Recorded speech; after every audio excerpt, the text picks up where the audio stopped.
Kewenangan dalam organisasi. Apa itu kewenangan? Kewenangan adalah bentuk kekuasaan resmi dalam sebuah organisasi. Seseorang yang diangkat sebagai pemimpin, seperti manajer contohnya, memiliki kewenangan untuk mengatur dan memimpin anggota tim atau departemen.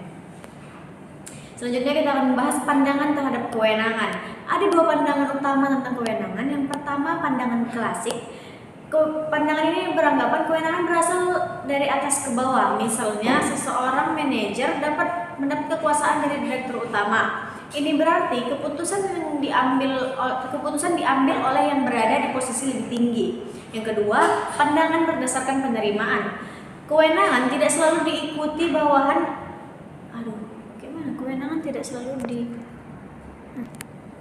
Yang kedua, pandangan berdasarkan penerimaan. Kewenangan tidak selalu diikuti. Bawahan akan melaksanakan perintah jika mereka memahami, menyetujui, dan merasa mampu untuk menjalankannya.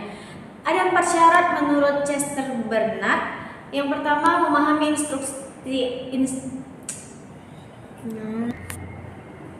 Yang kedua, pandangan berdasarkan penerimaan. Menurut pandangan ini, kewenangan tidak selalu diikuti. Bawahan akan melaksanakan perintah jika mereka memahami, menyetujui, dan merasa mampu untuk menjalankannya.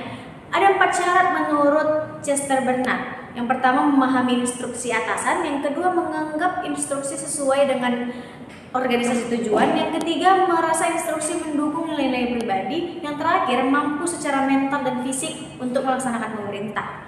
Selanjutnya, ada jenis-jenis kewenangan.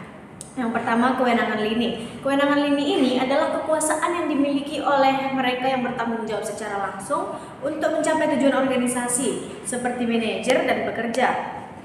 Yang kedua, kewenangan staf adalah mereka yang membantu bagian lini tanpa mengelolanya langsung. Contohnya adalah konsultan atau staf ahli yang memberikan saran kepada manajer.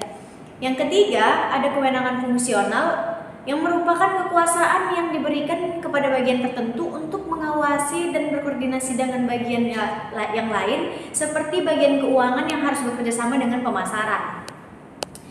Yang keempat adalah konflik antara lini dan staf. Yang keempat adalah konflik antara lini dan staf. Konflik bisa terjadi antara bagian lini dan staf. Terkadang anggota lini merasa lebih memahami. Salahku. Ini apa yang selanjutnya, materi selanjutnya? Selanjutnya adalah konflik antara lini dan staf. Konflik bisa terjadi antara bagian lini dan staf. Terkadang anggota lini merasa lebih memahami situasi lapangan dibandingkan saran dari staf. Selain itu, konflik juga bisa terjadi di antara anggota lini atau staf sendiri yang disebabkan oleh perbedaan pengalaman, pendidikan, ataupun perilaku. Menangani konflik ini adalah tantangan bagi manajer. Udah gitu aja.